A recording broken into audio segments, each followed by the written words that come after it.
It is the 15th of April 2024. Good evening and thank you so much for joining us. This is the main news on Camnet TV. My name is Sylvia Zulu. Here are the top stories making headlines in our news tonight. Unverified and inaccurate media reporting worries Independent Broadcasting Authority. Economic Association of Zambia pledges to avoid political inclinations. GWEEMBE man gets 80 days simple imprisonment for theft of 2 meal bags. In international news, 2 weeks of flooding in Tanzania kills at least 58. And in sports news, US-based Watts Basketball Academy held coaches clinic in Lusaka. I will be back with the details after this short break.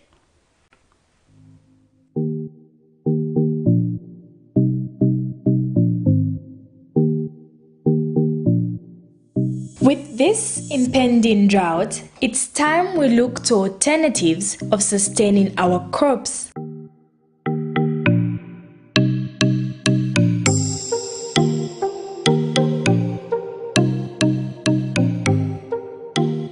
We as ISDP are promoting irrigation and water harvesting as the solution to challenges posed by climate change. Watch our 13-week series as we unfold the solutions for our crops. Catch us every Monday at 2040 hours, repeats every Tuesday at 1910.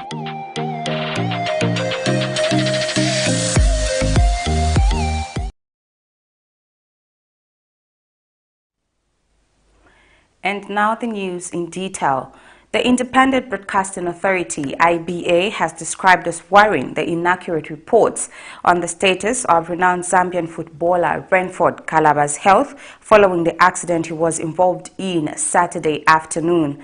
In an interview with Camnet News, IBA Acting Director General Eustace Nkandu says media houses, both print and broadcast, should take verification of information as a key measure before disseminating it to avoid misleading the public.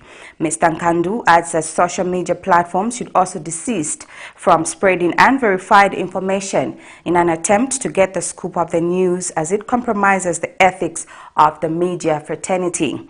On Saturday, 13th April 2024, Renford Kalaba was involved in a road traffic accident, a development which saw various mainstream media reports suggesting that he had died and yet only sustained serious injuries.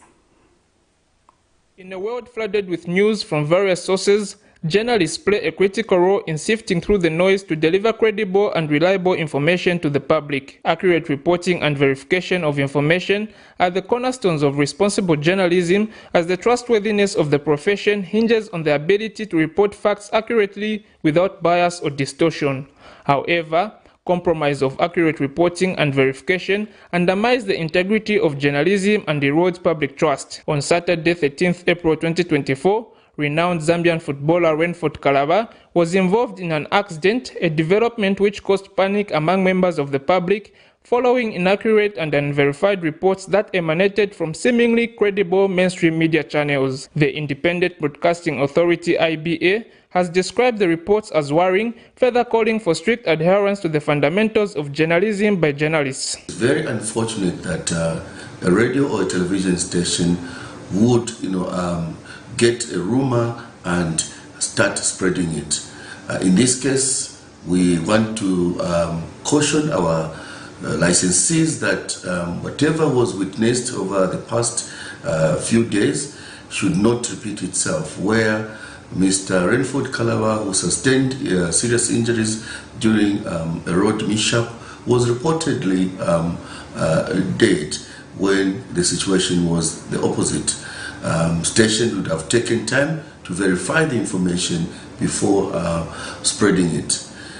The information on radio and television was spread in different ways. It was not just through news items, but through comments by some station announcers, through the radio stations or TV stations themselves, and indeed what they were posting on social media. Mr. Nkandu has further cautioned the public from relying on online social media platforms for credible information, as majority of them are not trained.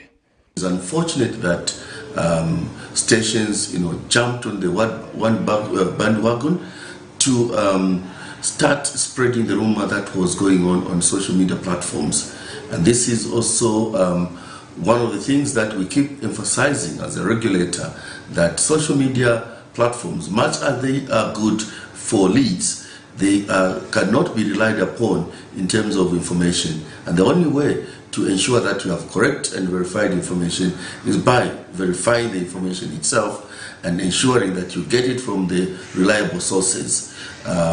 We are aware, though, that some stations have made apologies, which is a good, again, practice in journalism. You need to, make an apology even without somebody making a demand to do so.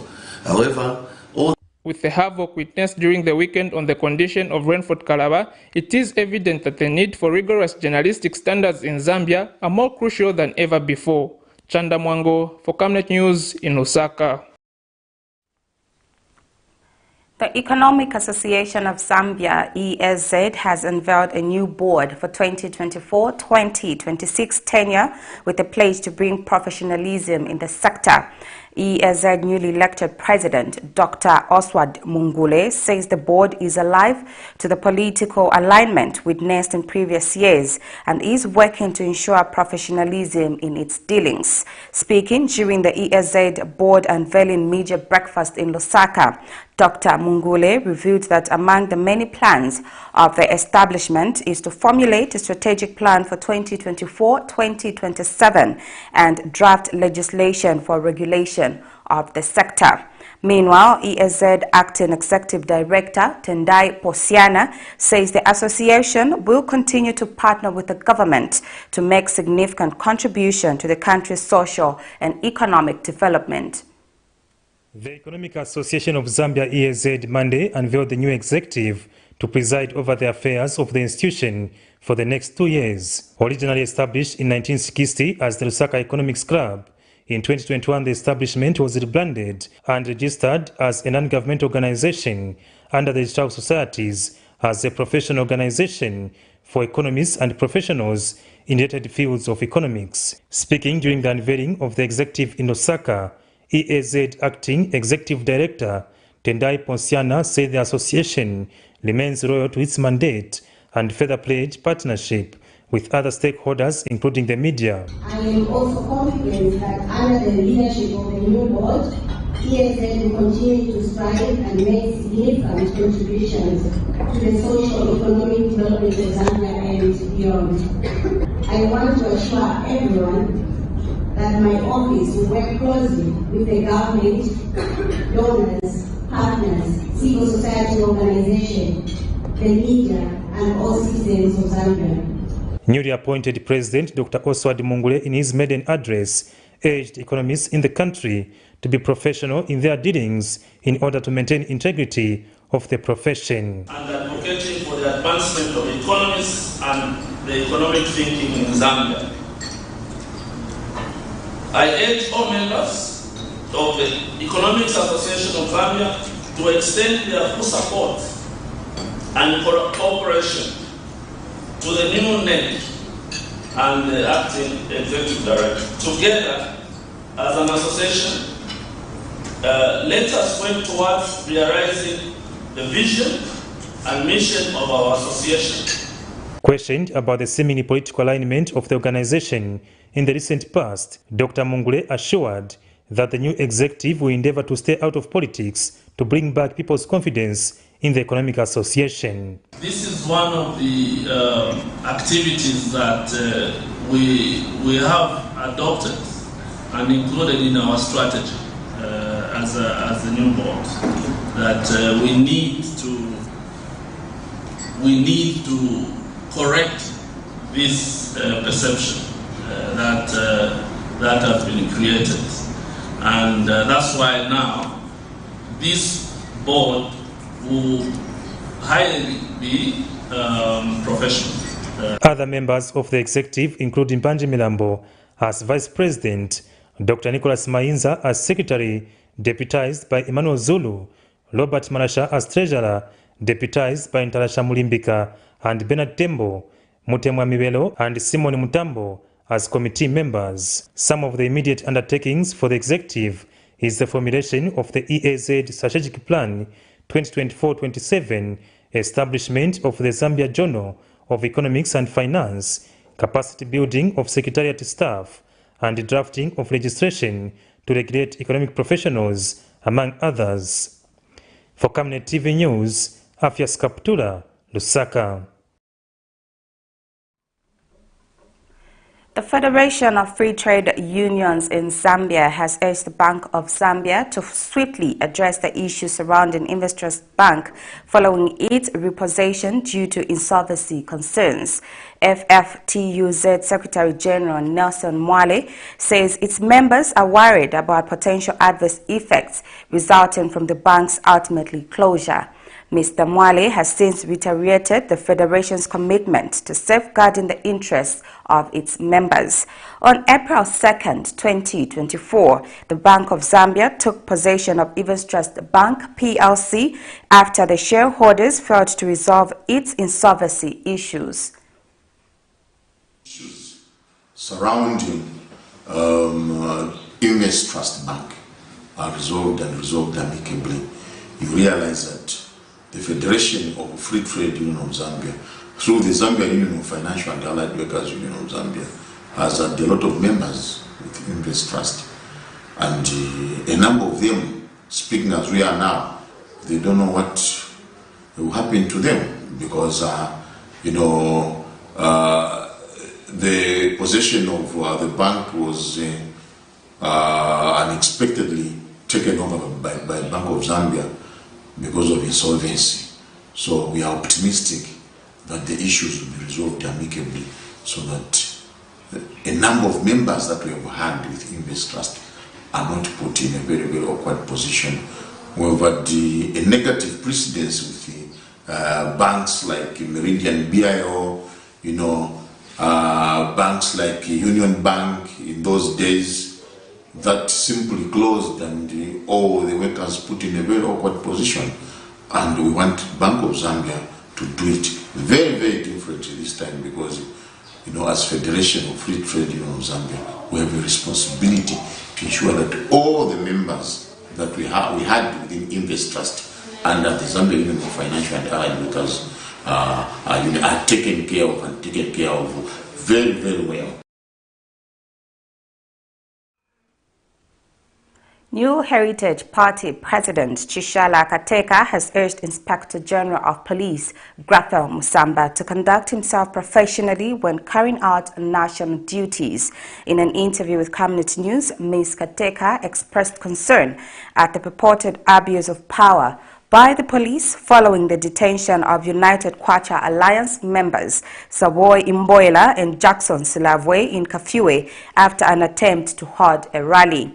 She has further bemoaned the use of firearms in public by the police, citing the danger it poses to civilians. Recently, police accidentally shot a grade 12 pupil and a 24-year-old woman in Lusaka's Emersdale area while chasing after criminals. The purported abuse of human rights by police in Zambia has sparked widespread concern and condemnation following the misuse of firearms in public, which tragically resulted in the shooting of 2 individuals in Emersdale, as well as the detention of United Kwacha Alliance members Savoy Imboila and Jackson Silavwe and 2 journalists for attempting to hold a rally in Kafue. These incidents have raised serious questions about police conduct and adherence to human rights standards, particularly regarding the use of excessive force and the protection of civilians' lives. Calls for accountability and justice have intensified as reports have emerged of the alleged police brutality and violations of citizens' rights. Last week, the Law Association of Zambia, LAZ, condemned the acts from the police, stating that Zambia is a democratic nation that should not be subjected to such acts. In the same vein, New Heritage Party President Chishala Kateka has bemoaned the acts, further calling for Inspector General of Police Grathel Musamba to conduct himself professionally when undertaking national duties. A number of hours, that is so unacceptable. We are constantly seeing opposition political parties being abused and their rights being abused. That is not acceptable.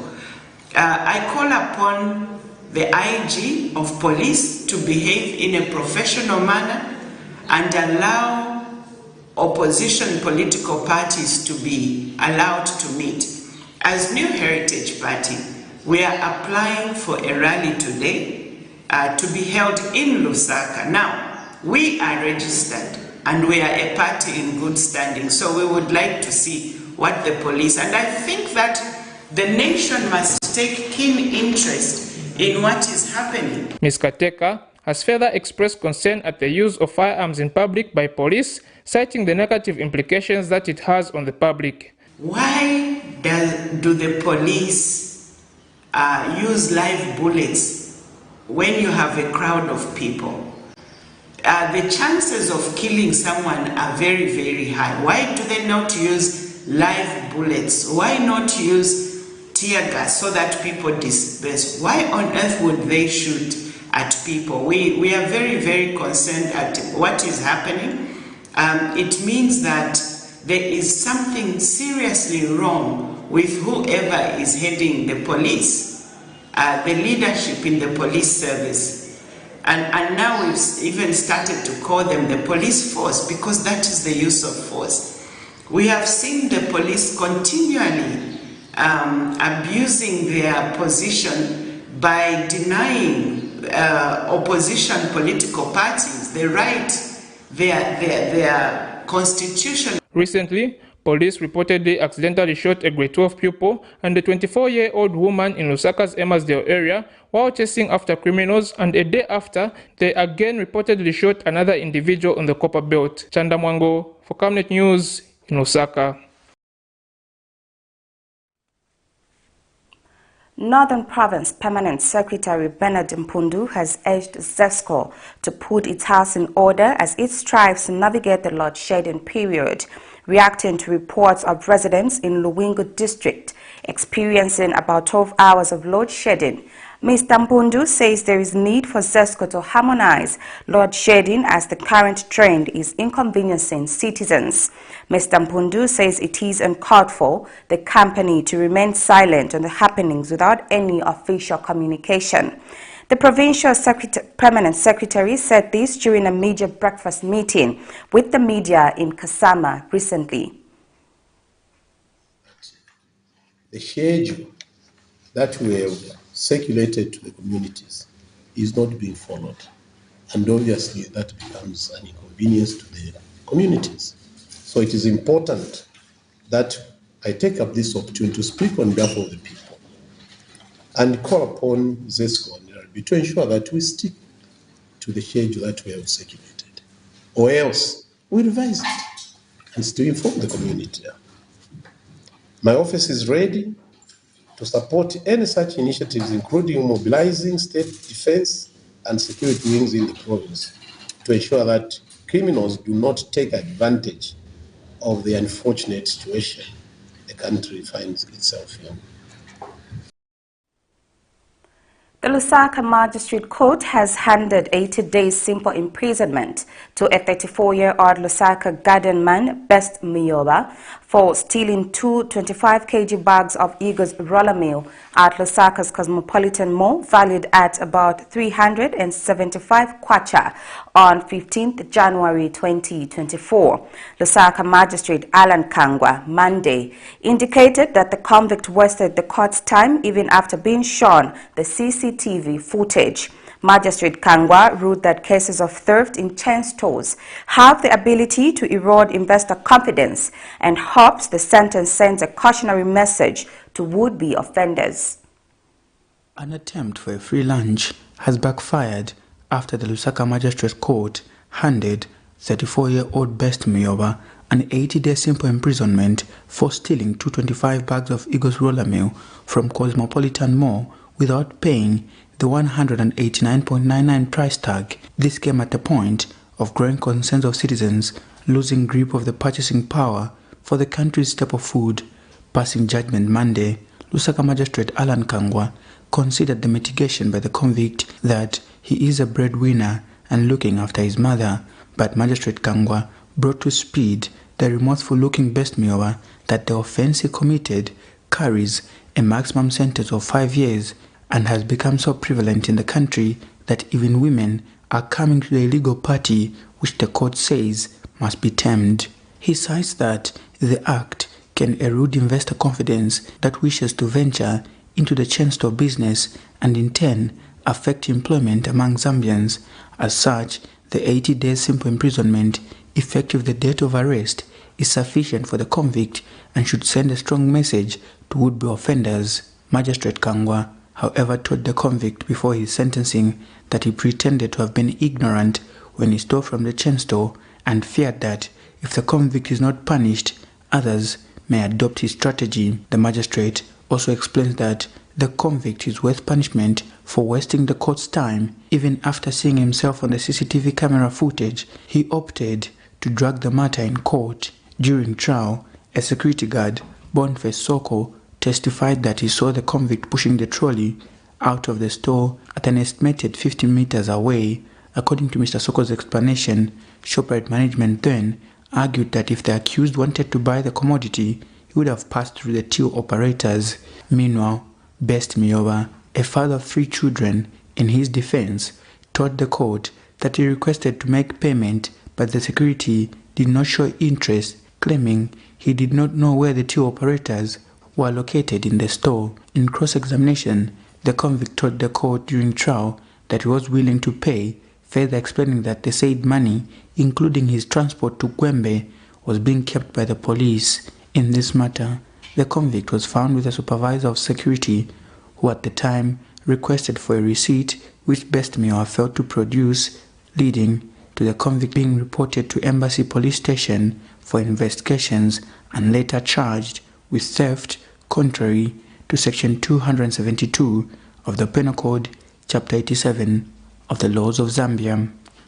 Nelson Zulu for Camnet News, Lusaka.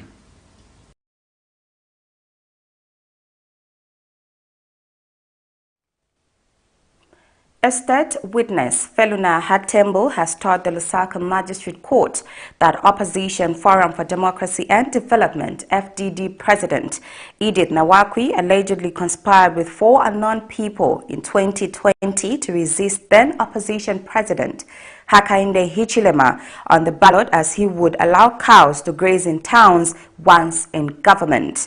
Feluna Hatembo was testifying in a matter. Edith Nawakwi, 63, is charged with 4 counts of threatening violence and abduction with intent to confine a person contrary to the laws of Zambia.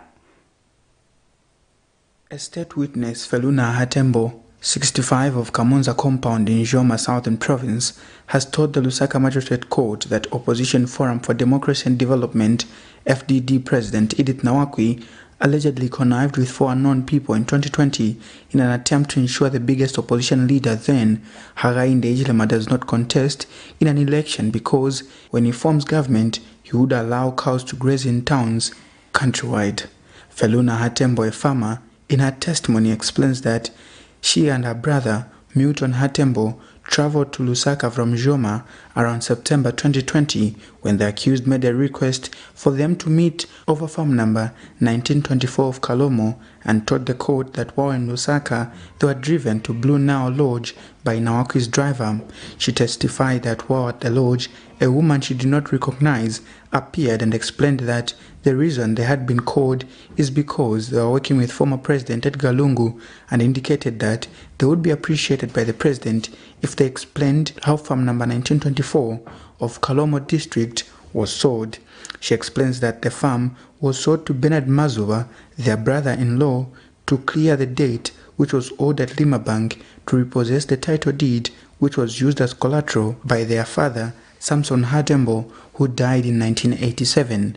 Ms. Hatembo told the court that later, after the farm was sold, they decided to share 89 hectares each, of which Milton Hatembo sold his share to then opposition President Hakainde Hichilema, and when Ms. Nawakwi asked if they advertised the sale, she responded in the negative, but the accused said the farm was stolen from them by Mr. Hichilema, but the Hatembos refused. In her testimony, she alleges that Ms. Nawakwi coerced Milton Hatembo not to admit that the land was sold to Mr. Hichilema as a way to get the opposition leader arrested so that he would not appear on the ballot.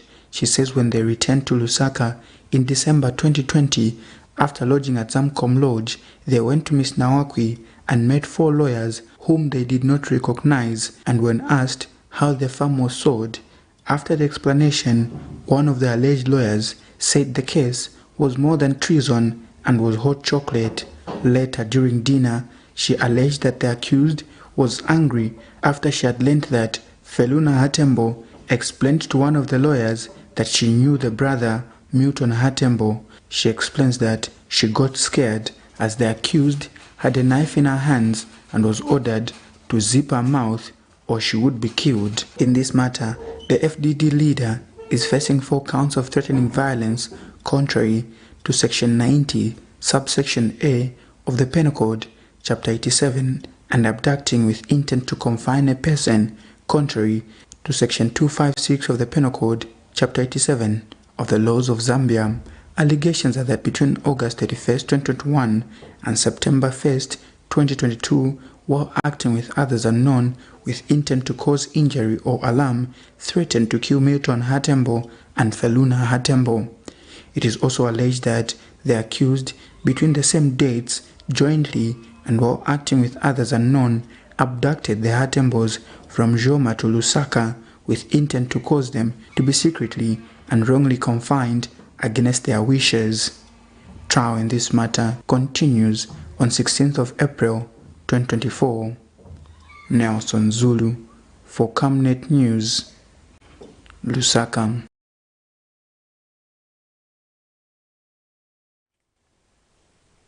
Minister of Finance and National Planning, Dr. Stumbeko Msokotwane, is a high-level Zambian delegation to Washington, D.C., United States of America for the 2024 spring meetings of the International Monetary Fund and the World Bank Group, which commence Monday to Sunday, 21st April 2024.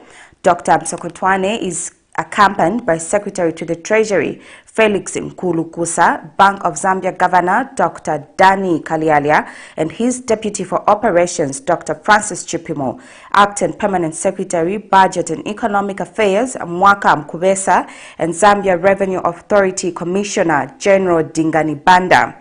On the sidelines of the IMF World Bank spring meetings, Zambia will also be represented during the Global Parliamentary Forum by parliamentarians Fred Chiwulo Chatila and Davidson Mungandu. The ministerial delegation was made on arrival in Washington, D.C. Sunday by Ambassador to the United States of America Chibamba Kanyama and other embassy staff. During the welcoming engagement, Dr. Kanyama took the opportunity to describe participation in the meetings as a pivotal occasion in elevating development cooperation with the Bretton Woods investments and sustaining global interest in the investment prospects in Zambia.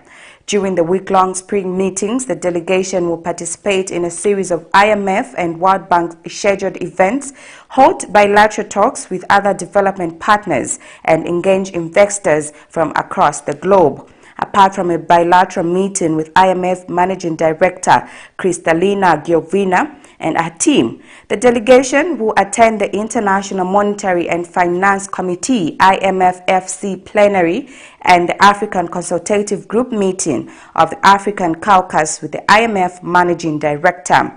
This is according to a statement issued on Monday by the Ministry of Finance Office of the Secretary to the Treasury. This is the main news on Camnet TV. We now take our first set of commercials. I will be back with more news after the break. Potatoes, the unsung heroes of flavor. From crispy chips to creamy mash, potatoes are the versatile superstars of your kitchen. Grown with love by our dedicated workforce drawn from around the community of Palavana. Savenda Farm's commitment is to see to it that we have potatoes that are grown right, healthy, big and tasty. For that quick fix or big celebration or that meal that brings family together, top chefs rely on the Savenda potato to create culinary masterpieces. And for others, it's that icebreaker to a delightful conversation. So, Embrace the magic of Savenda potatoes. They're not just a side dish, they're the heart and soul of your kitchen. Savenda, save nations, develop Africa. Are you looking for a reliable and efficient courier company with international standards? Then let UBZ Courier, your trusted partner in swift and secure deliveries, be your ultimate choice. Whether it's a small package or a hefty consignment, UBZ Courier handles it all, locally and internationally. Our modern call center ensures personalized attention for every client. For seamless deliveries within Zambia and beyond, trust UBZ Courier. Call us now on +260 763 062 680 or visit us at plot number 15 Mwapona Road, Woodlands, Lusaka, Zambia.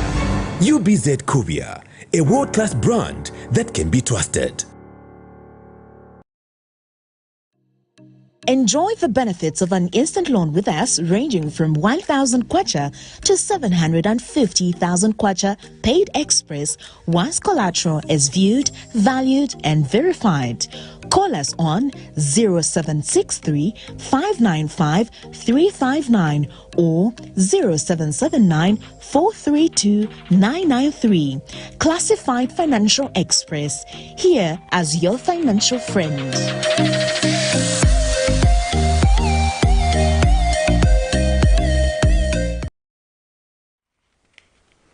Thank you so much for staying with us. We'll now continue with more news.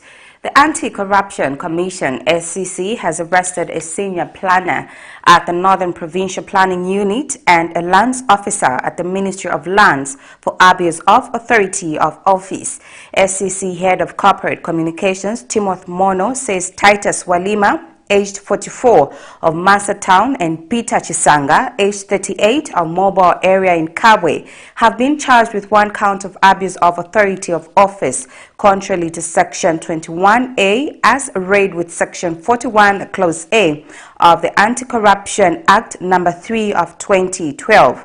Details of the matter are that Titus Walima and Peter Chisanga, on dates unknown but between 1st January 2016 and 31st October 2016 in Kasama District of Northern Province, being public officers, namely Senior Planner at the Provincial Planning Unit and Lands Officer in the Ministry of Lands respectively, did abuse the authority of the office in the manner they selected some members of the public as beneficiaries of property number 240880, an act which was prejudicial to the rights of interests of the government.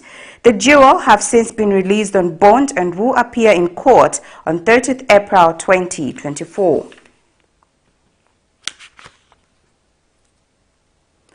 Ministry of Information and Media Director spokesperson Henry Kapata says it is imperative for councils to take advantage of Constituency Development Fund (CDF) to implement recycling initiatives.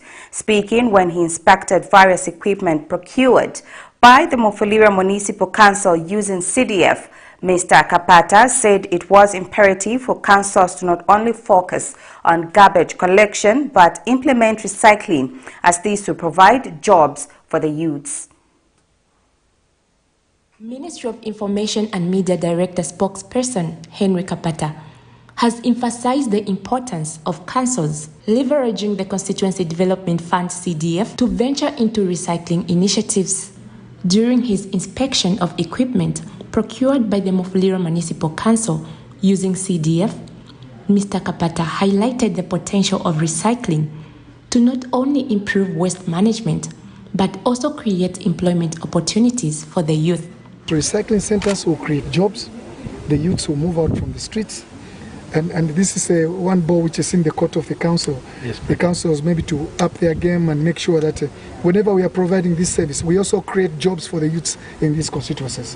Mufulira Mayor Tanaeli Kamanga revealed that the increased allocation of CDF to 30.6 million kwacha has empowered the municipality to procure tractors geared towards enhancing farming activities in Mufulira, alongside other equipment intended to enhance overall service delivery in the district. Now you can imagine where we'll be maybe 10 years from now. with the CDF component coming at 30.6 million. And we've got 3 constituencies, and we are getting well over 90 million. I think for us, CDF is a game changer.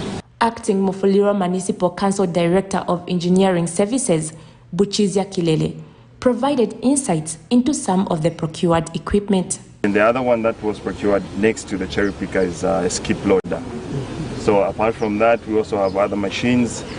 We have a refuse compactor. We've also acquired a bulldozer, and then we also have a water bowser conducting the works as well under CDF. Rachel Chisulo, Zanis Mufulira. The Parliamentary Committee on National Economy, Trade and Labour has started its routine committee meetings in Southern Province on fiscal decentralization. Vice Committee Chairperson Joel Chibuye, who is also a Ron Member of Parliament, led the committee and paid a courtesy call on Mazabuka District Commissioner Oliver Mulomba. Meanwhile, Mr. Mulomba said that the decentralization process has helped districts to see development at a fast rate. The National Assembly, through the Parliamentary Committee on National Economy and Trade, has commenced its routine fiscal decentralization process monitoring. In Mazabuka District today, the committee paid a courtesy call on Mazabuka District Commissioner Oliver Mulomba. Vice Chairperson in the committee, Joel Chibuye, led the delegation. Our subject matter that we are looking at the district commissioner is, of course, as you are aware, that the government is promulgating and propagating the introduction of fiscal decentralization. So we are looking at the fiscal decentralization in Zambia, and of course look at its impact on the economy. So we want to get the views of various stakeholders on the same subject matter, knowing very well that at the moment government is spending quite colossal sums of money in trying to decentralize the system by pumping in over 30.6 million kwacha today into the Constituency Development Fund. So we're looking at this and look at its impact on the economy. How is the fiscal decentralization going to impact on the economy of Zambia? During the case, Mazabuka District Commissioner Oliver Mulomba describes the decentralization process as having a great impact on the district economy. I'm sure this is the right way to go so that you really understand what is this fiscal decentralization is bringing on the table as we develop our country. Because we realize that this time around development is no longer up-bottom but bottom-up approach, whereby the WDCs, in the consultation with the people, they are able to identify what they need in their community. The committee later held a meeting with Mazabuka Local Authority to discuss decentralization before heading to other districts. Kazala Yabwanda, Zanis, in Mazabuka District of Southern Province.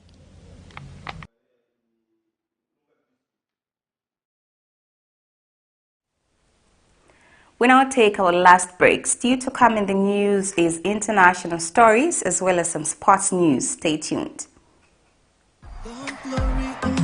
Zambia, are you ready?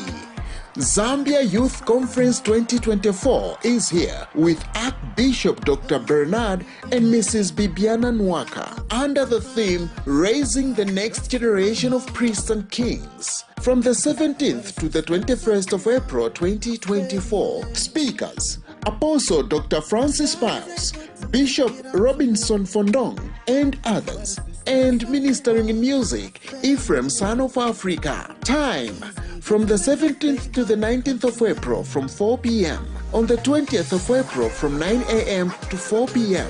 On the 21st of April from 9 a.m. at Living Water Global Church in Kitwe, Zambia, near Usakile roundabout behind Puma Pumping Station.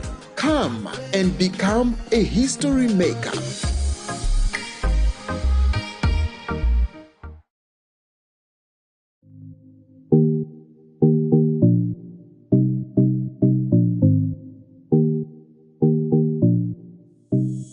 this impending drought, it's time we look to alternatives of sustaining our crops.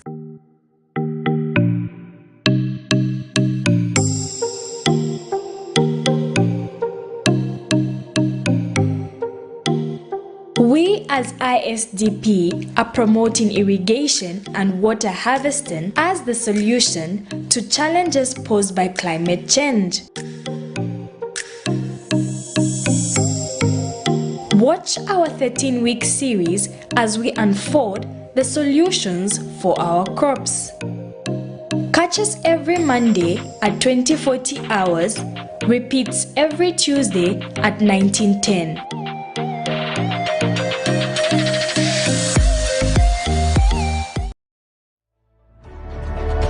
Water is life. Each drop counts and each must be cherished.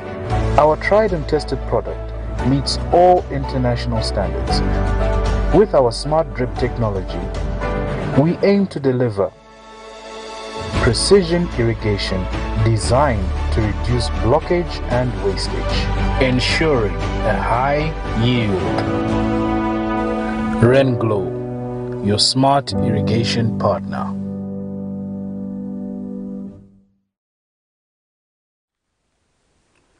In international news, floods have killed 58 people in Tanzania during the last 2 weeks, the government says, as heavy rains continue in the East African country. Government spokesperson Mubari Matini said on Sunday that essential supplies, including food, had been distributed to the affected. For this and other international stories, we monitored African news.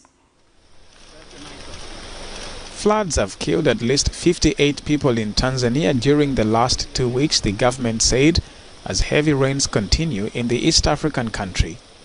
The coastal region was hit hardest, with over 100,000 people affected, according to the government. Government spokesperson Mubari Matini said on Sunday that essential supplies, including food, had been distributed to those affected. Tanzania plans to construct 14 dams to prevent flooding in the future. East Africa is experiencing heavy rains, with reported flooding in neighboring Kenya, killing at least 13 people so far. In the western and central regions, flooding has displaced thousands from their homes. Infrastructure has also been damaged, and those living in flood-prone areas are being urged to move. The rains are expected to reach their peak towards the end of this month. Top diplomats and aid groups are meeting in Paris on Monday to drum up humanitarian support for Sudan as the country marks 1 year of conflict. Despite worsening conditions in Sudan, the United Nations response plan remains critically underfunded. The first thing that we have to do is to make sure that Sudan is not forgotten. Today, the people caught in this emergency are almost completely invisible. Other devastating crises have overtaken the news from around the world. 1 year since the war broke out, Sudan is in a state of collapse. The country has turned into one of the worst humanitarian disasters ever on the African continent. Humanitarian workers say that Sudan is on the brink of famine, with potential mass death in coming months if urgent action is not taken.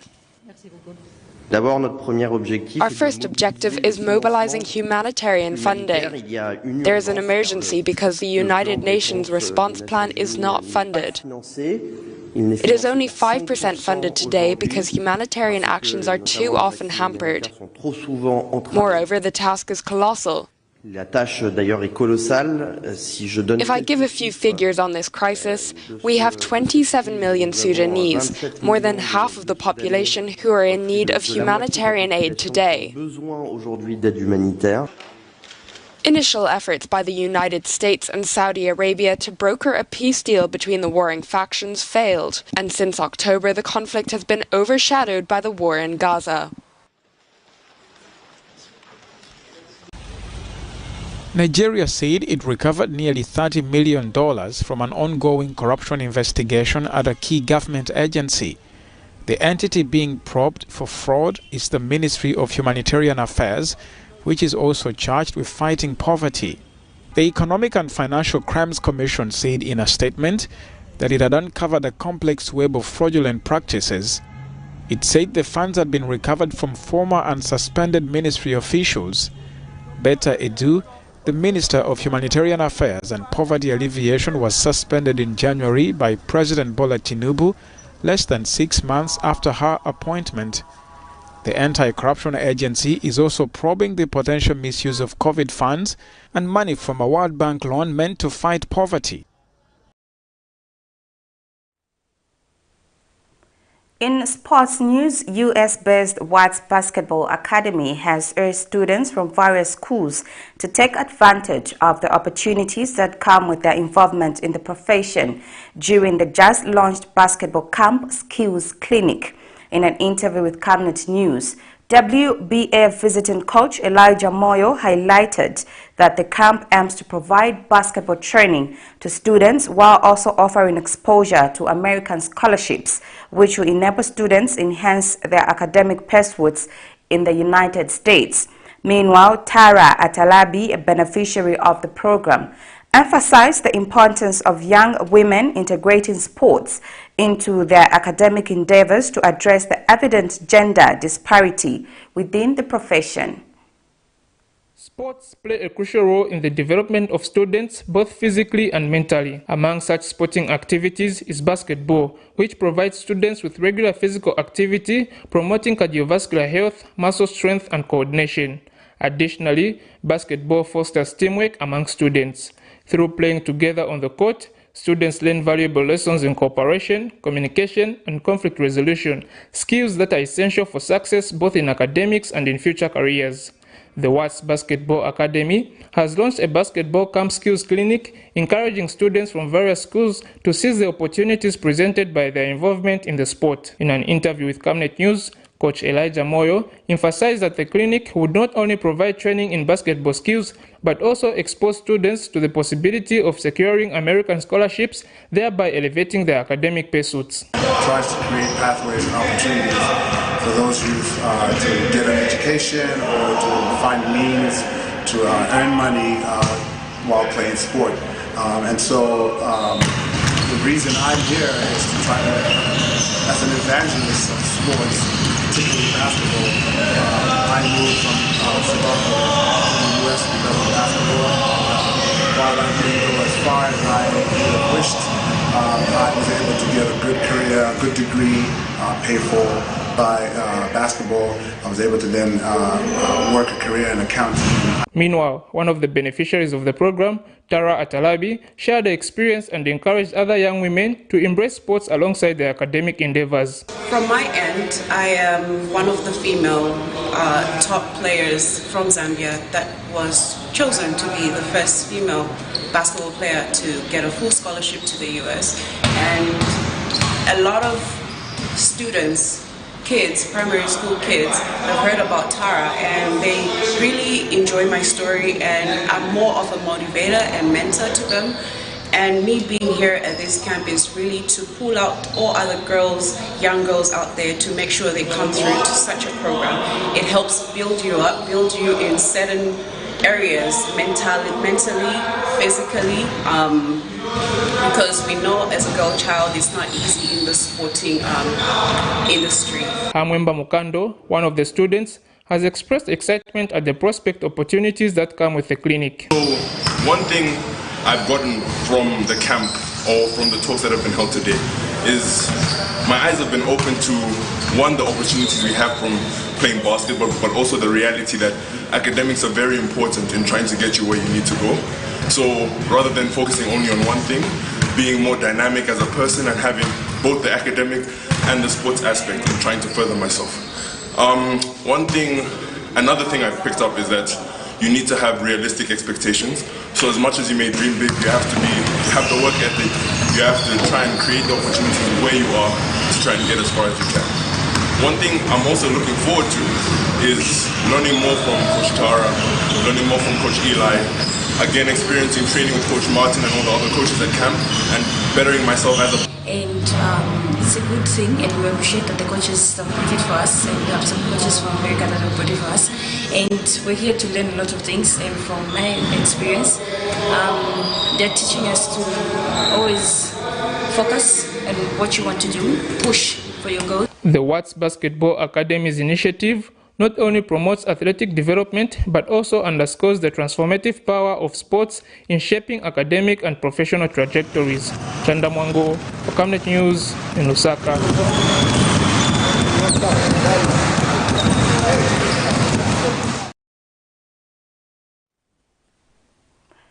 That's it for our main news broadcast for tonight. Here's a recap of the stories making headlines. Unverified and inaccurate media reporting worries Independent Broadcasting Authority. Economic Association of Zambia pledges to avoid political inclinations. GWEEMBE man gets 80 days simple imprisonment for theft of 2 MEALIE meal bags. In international news, 2 weeks of flooding in Tanzania kills at least 58. And in sports news, US-based Watts Basketball Academy hold coaches clinic in Lusaka. Our verse of the day is coming from the book of James 1 verse 9 to 10. Believers in humble circumstances ought to take pride in their high position, but the rich should take pride in their humiliation, since they will pass away like a wildflower. Thank you so much for watching. My name is Sylvia Zulu. Do enjoy the rest of our programming. Good night.